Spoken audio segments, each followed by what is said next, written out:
नमस्कार। आज मु आपको आगुरी कही जे एथरक मध्य मोर जगन्नाथ को नहीं गोटे अभिज्ञता कही बोली किंतु टे मो मनटा बदली देली कारण अनेक लोक कहते आपण जीवन अभिज्ञता कथा कहतु कि सहित पुरी कथा पुरी ऐतिह्य कथा श्री जगन्नाथ को नहीं पुरी अतीत जहाँ जहाँ सब घटना घटी जोड़ा साधारण आम मैंने जानी ना आप सब कथा कहतु तेणु मुझे ठीक कली ठीक अच्छे जगन्नाथ को लेकिन यही पुरी सहर में अतीत जहाँ जहाँ सब अलौकिक घटना घटी से विषय कहबी मोर व्यक्तिगत अभिज्ञतार कथा कहबी चैतन्य मृत्यु रहस्य कहबी मोर मिछ महात्मा समय कथा कहबी सबकि जगन्नाथ को नहीं जहाँ रिलेटेड सब मु कहबी कारण सबू थरक रिपीटेडली खाली मोर अभिज्ञता कहले लोक चाहते अन्य विषय भी जानिले भल लगता ठीक आज से एक कथा आज हूँ आपण मैंने समस्ते जानती पुरीर स्वर्गद्वार विश्व प्रसिद्ध एपरिकी जी जो मरीगले गोटे मनीषर शेष इच्छा थाए मु पुरी स्वर्गद्वार जाकि पोड़ा हेबी तेणु आजिकल देखा जाउची पुरी की प्रत्येक दिन से आम्बुलांस हो स्वर्ग रथ गाड़ी हो जेकोसी जान हो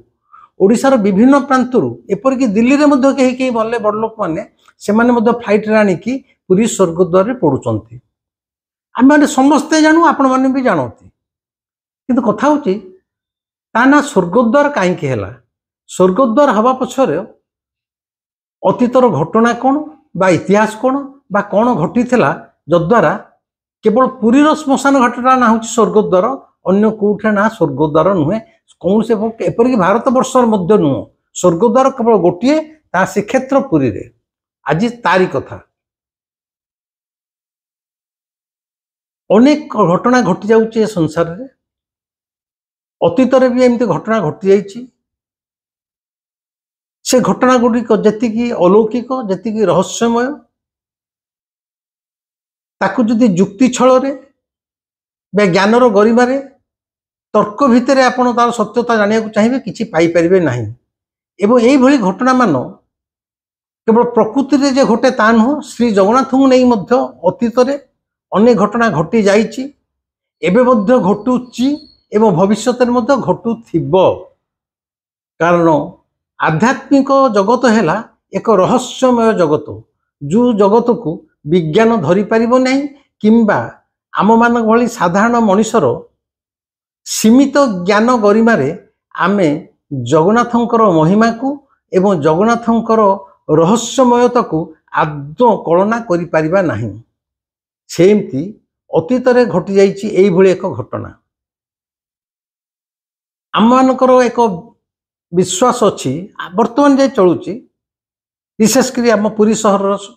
सहित जो मैंने ओतप्रोत भाव जड़ित बा जगन्नाथ संस्कृति सहित जड़ित प्रतिदिन जगन्नाथ शोई साइला पहुड़ गला स्वर्गर देवता माने आसिकी जगन्नाथ को रत्न सिंहासन पाखे पूजा करि दर्शन करि ए विश्वास बोध आज जाए प्रचलित अच्छी एमती गोटाए दिन अतीत जगन्नाथ पहुड़ गला स्वर्गर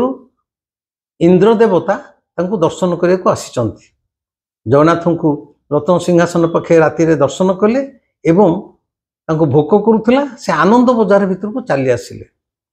आनंद बजार भितर जने सुआर पाखरु खीरी पूरी पिठा पिठा सबू पेट पूरा कर खाइले खाई सारा पैसा देलेनी डगडगी चलिया आरंभ कले सुआर काबा है कहला गोटे धोब धोबलिया लोकटा साला एत पेट पूरा खाइला पैसा देलेनी खसी पड़ुची ये सुआर टोका गोडेला पछे पछे इंद्र देवता डगडगी चलता सुआर टोका पछे पछे एमती किछि बाट गला इंद्र देवता आमे जोटा को समुद्र कूल पाखे पहुंची गले समुद्र कूल पाखे पहुंचला सुआर टोका गोड़ौची इंद्र देव खराब लगला से पछरे बोलिक रहिले कहला अरे भाई मो पछरे काहे गोड़ौचु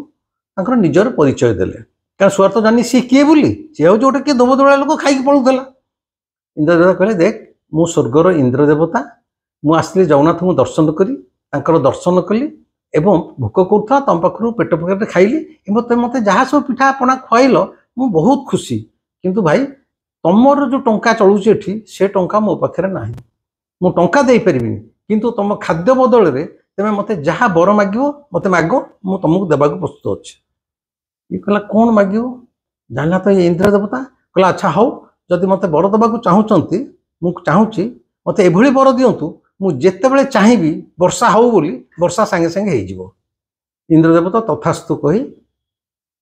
सेठू स्वर्ग को चली गले ऊपर को उठी गले। इंद्र देवता ठीक जोठू स्वर्ग ऊपर को उठी चली गले ये सुआर टोका कौन कला ना ठीक से समुद्र बाली उपरे गोटे बाड़ीटे पोती देला चिन्ह स्वरूप मंदिर को फेरी आसला। से वर्ष श्रीक्षेत्र रे वर्षार ना गंधा न थाए अनावृष्टि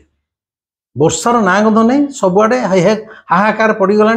फसल उजुड़ी गला लोक पानी बिना छटपट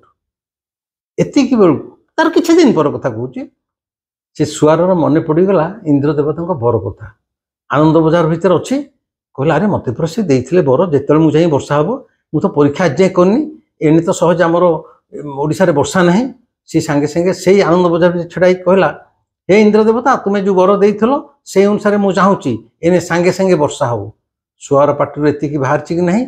घड़घड़ी बिजुली चटचड़ी मारी कड़ा मेघ घुटी आसला दूर वर्षा है कि माने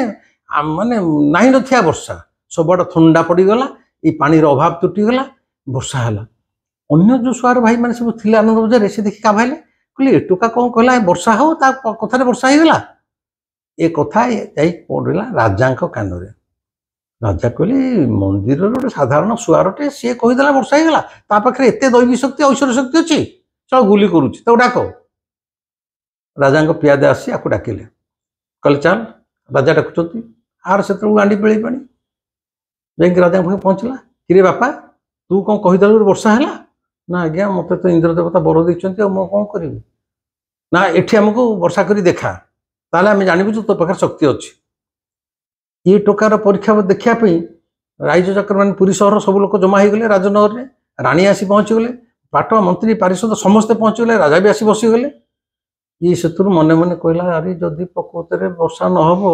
मुंड काटटा निश्चय से तो मुंड काट होता मन मन जगन्नाथ को स्मरण कला कहला हे प्रभु बलियार भुज तमरी बर्तमान मुझे किला नवाक जाऊँगी तुम पाख किए इंद्र देवता से इंद्र देवता कि नुह मुझे जानी सी कहला से इंद्र देवता बोली खाई गले मो पैसा मागिले मत बर देकी जाइए तू मोर प्राण रक्षा कर मोर मान रक्षा कर मुंडियाटे मारी राजा को नमस्कार टेकरी आकाश को चाह कहला हे इंद्र देवता यही सांगे सांगे मुसलधार वर्षा हो। सुआर पाटू एति बाहर कि ना दूर दूर दूर दूर दूर दूर दूर वर्षा कचिगला। राजा हतबाक राइजटा जाकर लोक आश्चर्य पुरी सहरवासी हच्चकित आबाकाबा हो चाहिए। राजा देखिले प्रकृत में ये सुआर पाखे किसी दैवी शक्ति अच्छी कहला मत वर्षा हो गला। राजा ताको से दिन सांगे सांगे से मेघमालिया सुआर बोली गोटे आमर जमी आजिकल पुरस्कार दिया से पदवी भूषित कले मेघमालिया सुआर से दिन ठार ता ना है मेघमालिया सुआर जहाँ पार्टी वर्षा हो पारे एवं तारी स्मृति रे तार ये ऐश्वर्य शक्ति शक्ति गोटे सुआर पिठा बोली जगन्नाथंकर 64 जो 56 भोग ता भितर जोड़ी दिगला जोटा आज जाए लगुच ना हूँ सुआर पिठा 56 भोग भितर सुआर पिठाटा एक प्रमुख पिठा से मेघमालिया सुआर स्मृति रे ए सुआर पिठाटा जगन्नाथ संस्कृति रे रीतिनीति रे जोड़ी दिगला गला सब लोक मैंने चलीगले। राजा पचारे मेघमालिया सुआर को अरे बापा प्रकृति में घटनाटा कौन होता मत कह से सुआर टोका गोटी गोटी के कहला जे गोटे दिन राति केमिति इंद्र देवता आसी जगन्नाथ को दर्शन करी कला भोग कला आसी मोरी पाखर आनंद बजार खाइले पैसा देले पलैले मु पचे पैसा गोड़े गोड़े गलापर समुद्र कूल से गोटे जगह रही जाइए मत परिचय देले एवं जेहेतु पैसा दे पारे मत यही बर देकी गले। राजा कहले से कौटी गले चल जा देखा से भी सत कौच बिच कौच राजा आ से सुआर मेघमालिया सुआर चली चली गले। ये तो जो इंद्र देवता उभा नहीं जाइए से गोटे बाड़ी पोती देकी आसला गला को से बाड़ी पोता है। राजा कहले ता अर्थ यही जगह से उभा नहीं गले माने यही गोटे है स्वर्ग को द्वार यही बाट देकी देवता माने ଶ୍ରୀ ଜଗନ୍ନାଥଙ୍କୁ ପହୁଡ଼ ପରେ ରାତିରେ ଦର୍ଶନ କରିବାକୁ ଆସୁଛନ୍ତି ଏବଂ ଏଇ ବାଟ ଦେଇ ପୁଣି ସ୍ୱର୍ଗକୁ ଚାଲି ଯାଉଛନ୍ତି। ତେଣୁ ଏଇ ଗୋଟା ହିଁ ସ୍ୱର୍ଗ ଦ୍ୱାର। ଆପଣ ବିଶ୍ୱାସ କରନ୍ତୁ ନ କରନ୍ତୁ, ମୁଁ ଭାଇ ଜଗନ୍ନାଥ ସଂସ୍କୃତି ବିଶ୍ୱାସ କରେ। କାରଣ ଅତୀତରେ ଘଟି ଯାଇଥିବା ସମସ୍ତ ଘଟଣାକୁ, ହଜାର ହଜାର ବର୍ଷ ତଳୁ ଯେଉଁ ଘଟଣା ସବୁ ଘଟି ଯାଇଛି ତାକୁ ପ୍ରମାଣ କରିବା ପାଇଁ ସେମିତି କିଛି ବର୍ତ୍ତମାନ ଉପାଦାନ ନାହିଁ। ଅନେକ ଜିନିଷକୁ ଆଉ ଜଗନ୍ନାଥ ସଂସ୍କୃତିକୁ ଆସ୍ଥା ବିଶ୍ୱାସରେ ମଧ୍ୟ ଗ୍ରହଣ କରିବାକୁ ବାଧ୍ୟ। କାରଣ ଅତୀତଟା ଏତେ ପୁରୁଣା ହେଇଯାଏ ସବୁବେଳେ ତାର ପ୍ରମାଣ ଆମେ ପାଇପାରିବା ନାହିଁ। କିନ୍ତୁ ସେଇ ଦିନଠାରୁ ଏଇ ବିଶ୍ୱାସ ବୋଧରେ ଏ ଓଡ଼ିଆ ଜାତି ବଞ୍ଚିଛି ଯେ ଠିକ୍ ସେଇ ସ୍ଥାନଟାରେ ଯେଉଁଠୁ ଇନ୍ଦ୍ର ଦେବତା ସ୍ୱର୍ଗକୁ ଚାଲି ଯାଇଥିଲେ ଏବଂ ଦେବତାମାନେ ସେଇ ରାସ୍ତା ଦେଇ ଆସନ୍ତି, ସେଇ ରାସ୍ତା ଯାଆନ୍ତି, ତାରି ନା ଆଜି ସୁଦ୍ଧା ସ୍ୱର୍ଗଦ୍ୱାର ହୋଇଛି। ଏବଂ ଆମ ଓଡ଼ିଆମାନଙ୍କର ବିଶ୍ୱାସ ଯେ ମଣିଷ ମରିଗଲା ପରେ ଇହଲୋକରୁ ପରଲୋକକୁ ଯାତ୍ରା କଲାବେଳେ ଯଦି ଏହି ସ୍ୱର୍ଗଦ୍ୱାରରେ ପୋଡ଼ା ହୁଏ ତାହେଲେ ତାର ଆତ୍ମା ସ୍ୱର୍ଗାରୋହଣ କରିବ। ସେଇ ଦିନଠାରୁ ଏହାର ନାମ ସ୍ୱର୍ଗଦ୍ୱାର। ମୁଁ ଭାବୁଛି ଯେଉଁମାନେ ଏ କଥା ଆଗରୁ ଜାଣିଥିବେ, ମୁଁ ନାହିଁ କରୁନି, କିନ୍ତୁ ଆମ ପୁରୀକୁ ନେଇ ଜଗନ୍ନାଥଙ୍କୁ ନେଇକି ଏମିତି ଅନେକ ଅଲୌକିକ ଘଟଣାମାନ ଅତୀତରୁ ରହି ଆସିଛି ଯାହାକୁ ଜାଣିଲେ ମୁଁ ଭାବୁଛି ସମସ୍ତେ ତ ଜଗନ୍ନାଥ ସଂସ୍କୃତିକି ଜାଣିପାରୁନାହାନ୍ତି। ଆଉ ଯେଉଁ ପଣ୍ଡିତମାନେ ସବୁ ମଞ୍ଚ ଉପରେ ବସୁଛନ୍ତି ସେ ଗୋଟେ ଶୋଳ୍କ ଫୋଳ୍କ ବୁଲେଇ ସବୁ ଡାଇଲ୍ୟୁଟ୍ କରିଦେଉଛନ୍ତି। ମୁଁ ଯେ ସବୁ ଜାଣିଛି ତା କହୁନି, ଯାହା କିଛି ଜାଣିଛି ମୋ ଅଧ୍ୟୟନ ଦ୍ୱାରା, ଯାହା ଉପରେ ମୋର ଆସ୍ଥା ବିଶ୍ୱାସ ଅଛି, ମୁଁ ମଝିରେ ମଝିରେ এই ପୁରୀ ଐତିହ୍ୟକୁ ନେଇକି ଜଗନ୍ନାଥ ସଂସ୍କୃତିକୁ ନେଇ ବୋଧେ ଭାବୁଛି ଏଥର ଗୋଟିଏ କଥା କହିବି। ଆଶା କରୁଛି ଭଲ ଲାଗୁଛି। ଏଇଟା ଭଲ ଲାଗିଲା କି ନାହିଁ, ମାନେ ଏହାରି ନା ସ୍ୱର୍ଗଦ୍ୱାର। କାରଣ ଆମେ ସମସ୍ତେ ପୋଡ଼ା ହେବା, ସମସ୍ତେ ମରିବା, ସମସ୍ତେ ସ୍ୱର୍ଗଦ୍ୱାର ପୋଡ଼ା ହେବ, ମୁଁ ସେ ଗ୍ୟାରେଣ୍ଟି ଦେଇପାରୁନି। କିନ୍ତୁ ଓଡ଼ିଆ ଜାତିର ଗୋଟେ ଶେଷ ଇଚ୍ଛା, ଶେଷ କାମନା ଥାଏ, ପୁଅକୁ କହିଥାଏ, ପୁଅରେ ମୁଁ ଯଦି ମରିଯାଏ ମୋତେ ଟିକେ ସ୍ୱର୍ଗଦ୍ୱାରରେ ପୋଡ଼ିଦେବୁ। ମୋ ବାପା ବି କହିଥିଲେ, ମୋ ଶାଶୁ ବି କହିଥିଲେ, ଜୋଇଁ ମୁଁ ଯଦି ମରିଯାଏ, ମୋ ଶାଶୁଙ୍କ ଘର କେନ୍ଦ୍ରାପଡ଼ା, ମୋତେ ଟିକେ ସ୍ୱର୍ଗଦ୍ୱାରରେ ପୋଡ଼ିଦେବୁ। ମୁଁ ତାଙ୍କୁ ଆଣି ସ୍ୱର୍ଗଦ୍ୱାରରେ ବି ପୋଡ଼ିଥିଲି। ମୋ ବୋଉ, ମୋ ବାପା, ମୋ ଜେଜେ, ମୋ ବୁଢ଼ୀମା, ମୋ ଶାଶୁ ସମସ୍ତେ ପୁରୀ ସ୍ୱର୍ଗଦ୍ୱାରରେ ପୋଡ଼ା ହେଇଛନ୍ତି। ଏଇଟା ହିଁ ଆମ ଓଡ଼ିଆ ଜାତିର ଜଗନ୍ନାଥଙ୍କ ପ୍ରତି ଭଲ ପାଇବା, ଦୁର୍ବଳତା ଏବଂ ଆସ୍ଥା ବିଶ୍ୱାସର ପ୍ରତୀକ ସ୍ୱର୍ଗଦ୍ୱାର। ଏ ଭିଡ଼ିଓଟି କେମିତି ଲାଗିଲା ନିଶ୍ଚୟ କହିବେ। ଭଲ ଲାଗିଲେ ଲାଇକ୍ କରିବେ, କମେଣ୍ଟରେ ମୋତେ ଜଣେଇବେ। এইଭଳିଆ ଭିଡ଼ିଓ ମଧ୍ୟ ମୁଁ କହିବି ନା ନାହିଁ। ଏବଂ ଅନୁରୋଧ କରୁଛି ୟାକୁ ସେୟାର କରନ୍ତୁ। ଯେଉଁମାନେ ଏଇଟାକୁ ଶୁଣି ନଥିବେ ସେୟାର କରିଦେଲେ ସେମାନେ ବି ଜାଣିବେ ସ୍ୱର୍ଗଦ୍ୱାରଟା କ'ଣ। ସେୟାର କରିବା ଦ୍ୱାରା ଆମର ଏଇ ଯାହା ଜ୍ଞାନ ବା ଇନଫର୍ମେସନ୍ ସେଇଟା ପରିବ୍ୟାପ୍ତ ହେବ। ରହିଲି, ପୁଣି 2-3 ଦିନ ପରେ ସୁବିଧା ଦେଖିକି ମୁଁ ଆଉ ଗୋଟେ ବିଷୟ କହିବି। ରହିଲି, ନମସ୍କାର। ଶେଷ ଅନୁରୋଧ, ଦୟାକରି ଚ୍ୟାନେଲଟିକୁ ସବସ୍କ୍ରାଇବ୍ କରିବେ। ନମସ୍କାର।